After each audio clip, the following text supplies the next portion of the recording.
Hey everybody, good afternoon. Just some housekeeping. I do have a bit of a hard out today, so I ask that you keep your follow-ups limited so we can make sure to work the room and keep your questions concise. First and foremost, I want to welcome a special group of visitors to the briefing room. 21 journalists from around the world are observing the briefing today as part of the department's International Visitor Leadership Program, a 3-week professional exchange program for current and emerging foreign leaders. Throughout their stay, these journalists will visit a variety of U.S. communities to examine the essential role of an independent media in fostering and protecting freedom of expression and democracy, a core value for us here at the State Department and, of course, throughout the administration. Sean, if you want to kick us off. Thanks. Can I start with Taiwan? You can start with whatever you'd like. Sure. First of all, I guess the Chinese reaction to the meeting yesterday between Speaker McCarthy and President Tsai. There were some warships sent to the Taiwan Strait. Do you have any assessment or any comment on what China has done in explicit reaction to this? Let me say a couple things, Sean. First, without getting into the specifics, we have many channels to communicate with PRC counterparts, and we remain committed to maintaining open channels of communication as to prevent the risk of any kind of miscalculation. But broadly speaking, our channels remain open, and we have always consistently urged restraint in that message. The U.S. and the PRC have differences when it comes to Taiwan, but we've managed those differences for over 40 years. Peace and stability across the Taiwan Strait are not only long-standing U.S. interests, but they are also global interests and interests of global concern. We share with other countries an abiding interest in peace and stability across the Taiwan Strait, but also broadly in the Indo-Pacific region as well. And we continue to urge Beijing to cease its military, diplomatic, and economic pressure against Taiwan and instead engage in meaningful diplomacy. There's no reason to turn this transit, which is consistent with longstanding U.S. policy, into something that it's not, or use it as a pretext to overreact. I'll take your advice. I'm not asking too many follow-ups today, but we say that you're urging Beijing not to use military diplomatic pressure on Taiwan. In this context, do you think that's what's been happening? Are you specifically criticizing what happened? I'm not gonna characterize the PRC reaction one way or the other. But again, what I want to be very clear about, and you've heard myself and also the Secretary speak to this as recently as yesterday in Brussels, that this is longstanding. There is precedent here, and there is no reason to turn something that is consistent with U.S. policy, consistent with our One China policy, into something that it's not. Ian, go ahead. We haven't seen too much reaction from China compared to the military exercises and the response that we saw when Pelosi visited, former House Speaker Pelosi visited Taiwan. Is the U.S. in any way reassured that China doesn't seem to be doing that sort of overreacting that the White House had been warning about? I think broadly what I would just say, Ian, is that we have channels to communicate with our PRC counterparts, and we remain open to those channels of communications as to prevent any risk or miscalculation. And you'll know, Ian, that this is something the Secretary has raised consistently in every engagement interaction that he's had with his counterparts in the PRC, but also we've done so at other levels as well. Daphne. Thank you. McCarthy yesterday after the meeting said they had discussed how to speed up weapons deliveries to Taiwan, and Representative Gallagher said he'd like to look for ways to get Harpoon anti-ship missiles to Taiwan ahead of the schedule to go to Saudi Arabia. Is that something that the administration is considering or would consider? And are you looking at ways to speed up these weapons deliveries? Let me say a couple of things. First, the U.S. government is actively reviewing our policies and processes to ensure that we move arms sales as quickly as possible, particularly for Taiwan.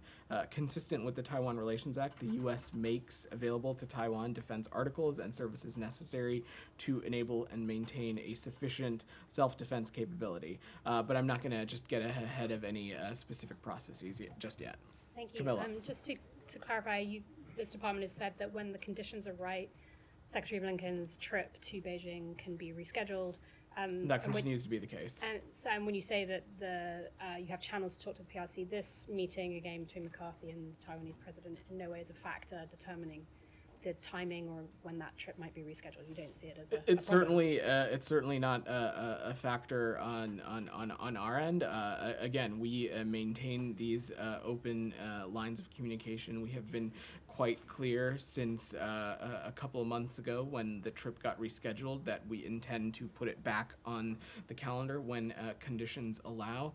It's something the secretary had the opportunity to mention to his counterpart, State Councilor Wang Yi, and it's something that we continue to be very clear about as well. Saeed. Thank you, Vedant. I want to talk about the Palestinian issue. Can I do PRC and I'll come back to you, Saeed? absolutely. No Jani, go problem. ahead. Thank you. Regarding the Department of State integrated national strategy, what new policies, if any, and if China has to pressure North Korea, what tool will the United States use? What tools will the United States use to Yeah. encourage the PRC to Yes, pressure influence to the North DPRK? Is that I'm understanding your question correctly? Janie, we have been very consistent that countries that have influence and relationships with the DPRK have a responsibility to engage with them and to encourage them to cease their dangerous, reckless, and destabilizing activities that have the potential to impact not just across the Indo-Pacific, but the region more broadly. We believe that needs to be the case through the auspices of the UN Security Council, as there are a number of UN Security Council sanctions in place as it relates to the DPRK, and so that's going to be continue to be our viewpoint on this. Do you I'm going to think- work the room, Janie, because I One do more, need one to. more, quick, do you okay. think China can stop North Korea's seventh nuclear test? I'm just not going to get into hypotheticals or be prescriptive about what a country can or can't do. Coming back to Saeed. Just do one more, China. One more I China. promise to be quick. Mr. Just President, just if you have any reaction on Macron's President Macron's visit to China and his call on with China regarding the Ukraine conflict. Sure. So, Sean, President Biden spoke with President Macron on April 4th in advance of his trip. And during that call, they discussed President Macron's travels and reiterated both of our countries, the United States and France's steadfast support for Ukraine. The United States and France share concerns regarding the challenge the PRC poses to the rules-based international order, including through Beijing's ongoing support for Russia's war against Ukraine. I will let our French allies speak at greater length about their engagement with the PRC, but that's where we're at right now. Saeed. Thank you, Vedant. Yeah. On Al-Aqsa storming by the Israeli police and Israeli troops over the past 2 nights, do you have any comment on that? I mean, it seems to have been unprovoked.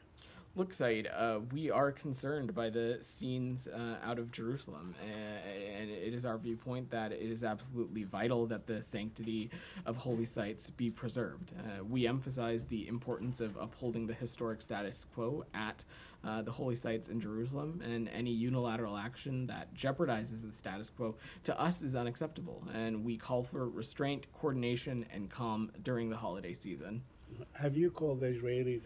Has anyone called the Prime Minister's office or the Minister of I don't have any Defense and so specific on calls to read to outside, but urge them you, not to do this again? you Because know- obviously, I mean, the writing is on the wall. They will keep doing this all throughout the month of Ramadan. And Saeed. that can only, as we have seen today, that will only provoke, counter violence. Saeed, I don't have any specific calls or engagements to read out to you, but we are in constant and regular touch with our Israeli partners as well as the Palestinian Authority about these issues, and so we'll continue to raise them directly.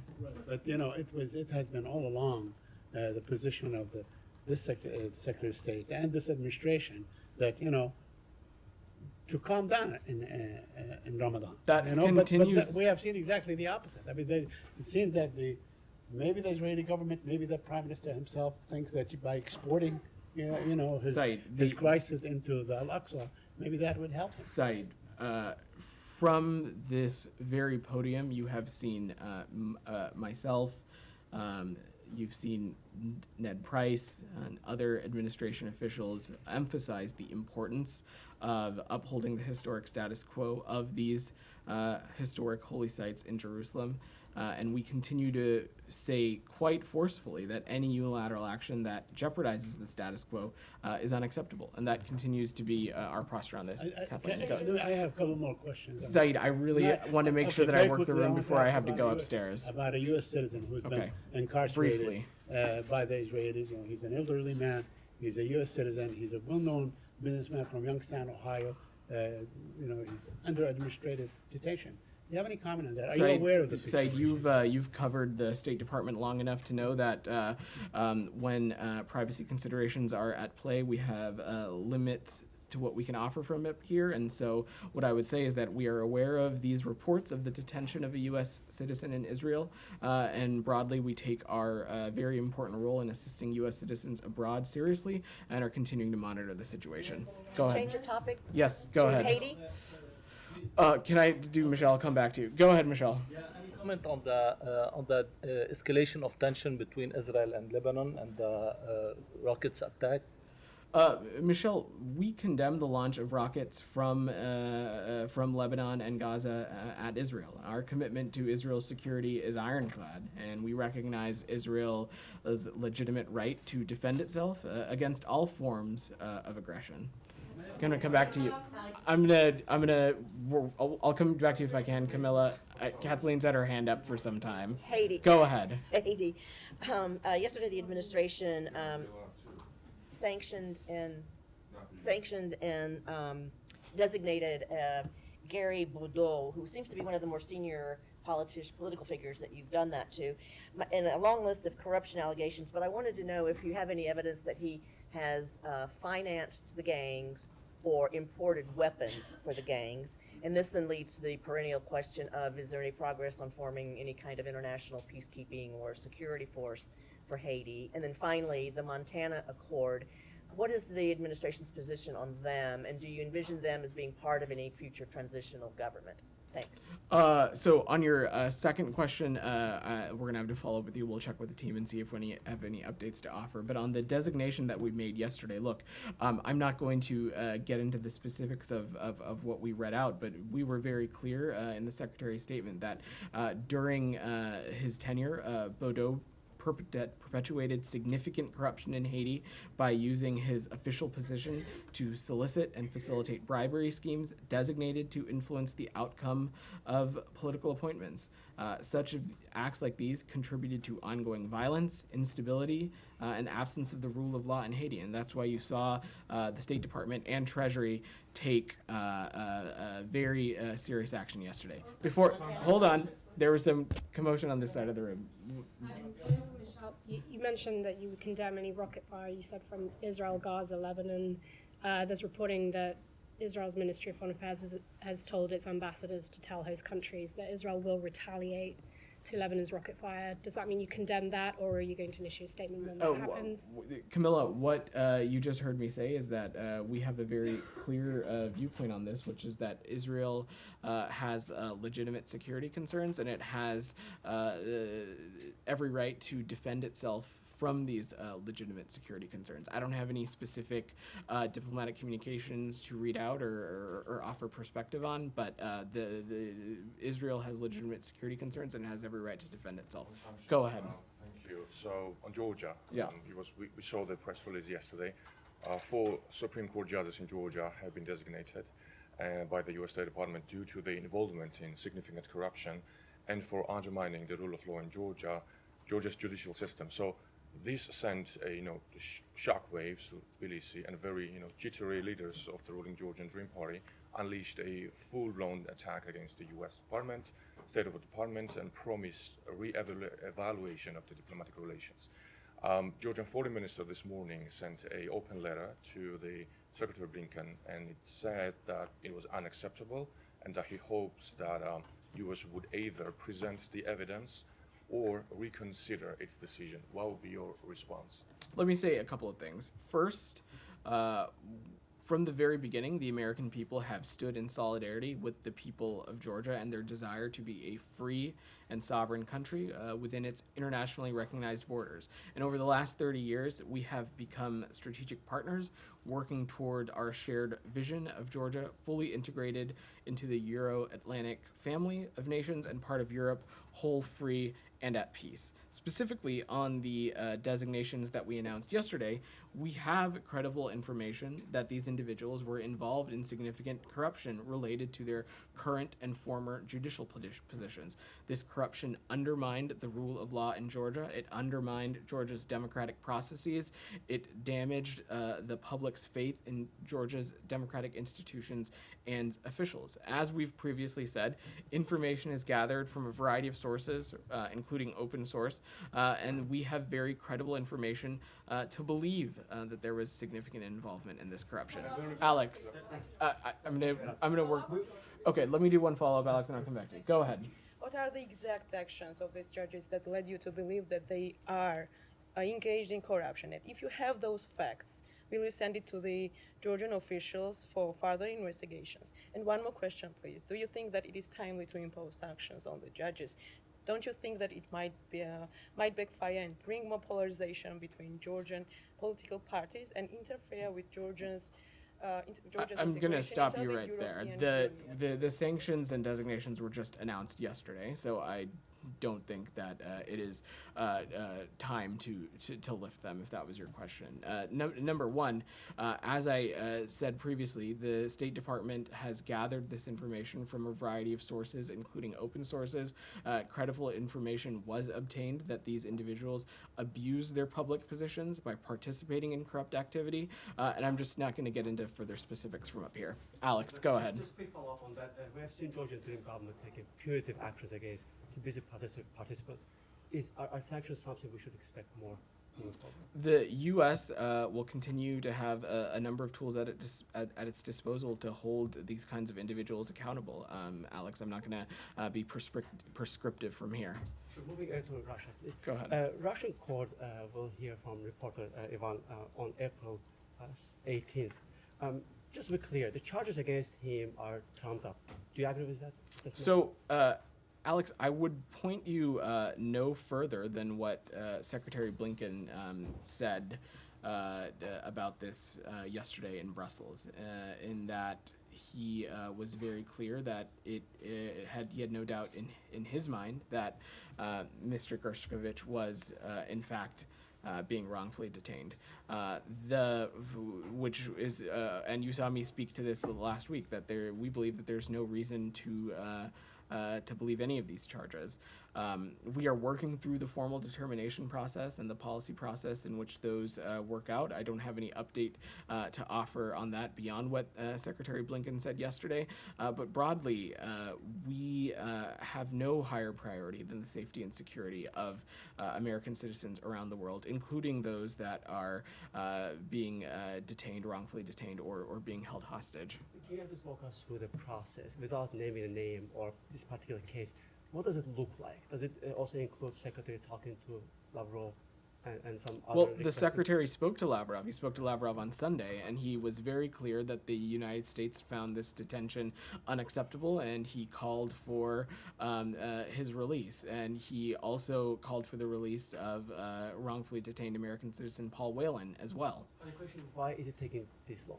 Alex, this is a very deliberate process, a process bound in important policy and law, and we want to make sure that process happens in a way that does justice to this process. Go ahead. Yes, China's Ministry of Foreign Affairs denied today any trafficking of fentanyl or fentanyl precursors from China to Mexico.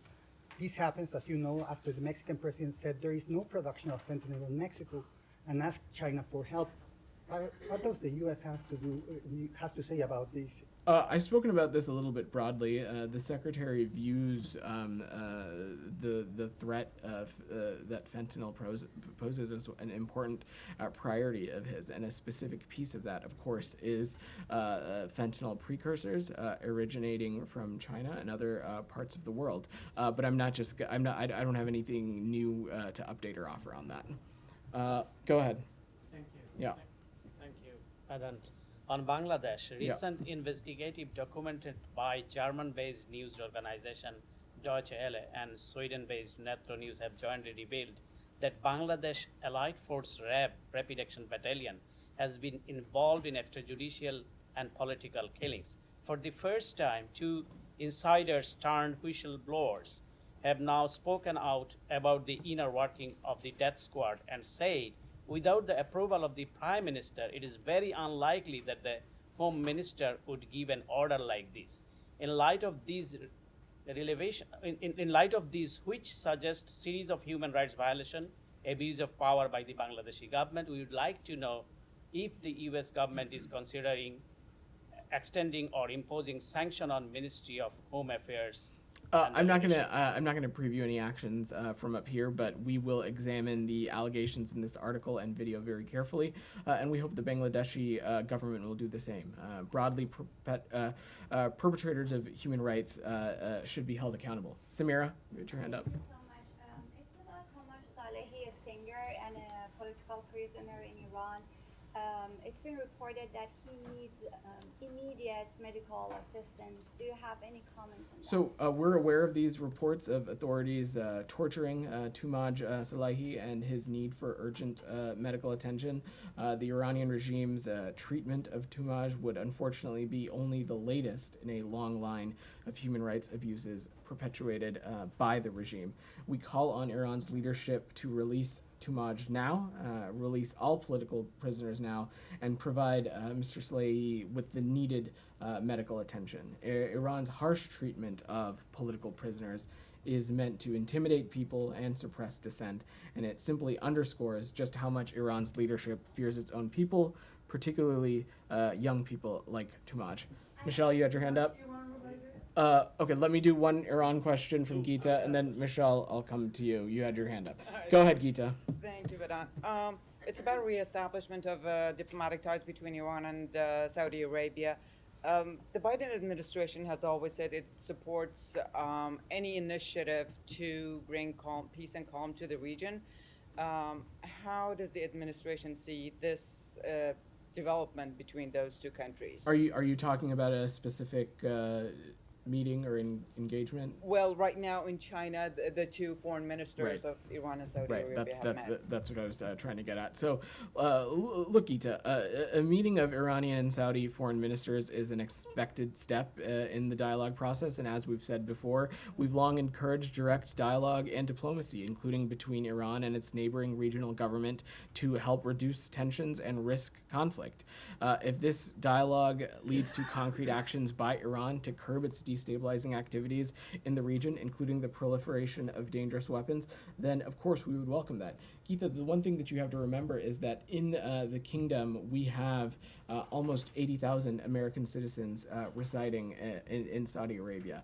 If steps are being taken by Iran and its neighbors, in this case Saudi Arabia, that will help curb destabilizing action, that helps keep these Americans safer and less susceptible to things like attacks, that would certainly be a welcome thing. Michelle. Has the weight to make that have that effect? I didn't hear the Do you first think part. Saudi Arabia has the weight and the influence to? I'm just not going to hypothesize or theorize on the process from here. Michelle, I just you had a had your question hand about up. Afghanistan, given that the Taliban are banning UN women from working. I wonder if you still think that the Taliban have any interest in what their reputation is abroad. So, Michelle, we are extremely concerned that yet another reprehensible Taliban decision banning Afghan women from working with the UN. The secretary put out a brief message last night sharing the UN AMA's statement and noting that we urge the Taliban to put Afghans first and reverse this decision. Other administration officials have spoken to this as well, as has the Organization of Islamic Cooperation. They very publicly stated their concern. Women are central to humanitarian and civil society operations around the world. In Afghanistan in particular, only women are able to reach some of the most vulnerable, in part because many of the most vulnerable households are women-headed and male aid workers cannot enter. So this is something that we're continuing to pay very close to. Yeah, go ahead. So, if UN closes its office in Afghanistan, what will be the future of the aids in Afghanistan? And second, Taliban claims that they are fighting ISIS-K in Afghanistan. Well, is the U.S. satisfied with the fight against ISIS-K by the Taliban? And is there any official or unofficial relation between Taliban and U.S.? I think we have been very clear that we do not recognize the so-called Taliban government in Afghanistan. Broadly, the United States continues to be the single largest aid provider to Afghanistan, and we have ways and mechanisms to do that to ensure that the aid reaches the people that it needs and not in the hands of the Taliban. So I don't have anything additional or new to preview, but that's the latest that I'd have to offer. Go ahead, and then I'll come to Camilla, and then we'll end. Go ahead. Thank you very much. Yeah. As you know, Prime Minister Masroor Barzani, on behalf of people of Kurdistan, reached an agreement with Iraqi central government in Baghdad that will allow the KRG to resume exporting oil after the ruling by the International Court of Arbitration. The U.S. was closely involved in reaching the agreement between Erbil and Baghdad. As I understand, why was it important to you? What effect do you think it will have? So we welcome the agreement between the central government and the Kurdistan regional government on the export of oil through the Iraq-Turkey pipeline. This outcome is a result of the hard work of Iraqi leaders who are putting the needs of the Iraqi citizens first. Elizabeth, I'm sorry, you had your hand up patiently. Go ahead. The IDF is now saying that Hamas was behind the rocket fire from Lebanon. Is that the U.S. assessment, and what is your understanding of Hezbollah's potential role? And just to be clear, to follow up, if Israel does decide to retaliate over the rockets from Lebanon, would the U.S. support such an action? So I'm just first hearing of this reporting from up here, but so I would broadly refer you to the government of Israel and the IDF to speak to this assessment. But I will just reiterate again that our commitment to Israel's security is ironclad, as well as recognizing that Israel's legitimate right to defend itself against all forms of aggression. Last question, Camilla. Just quickly, do you have an update, Vedant, on the after-action report for Afghanistan following Secretary Blinken's promise that it would be delivered to the Hill by mid-April? Is there any movement at all? Well, the Secretary did say that, and today is April 6th, so I have no doubt that it will be shared through the appropriate mechanisms in no time. Thanks so much, everybody. Thanks.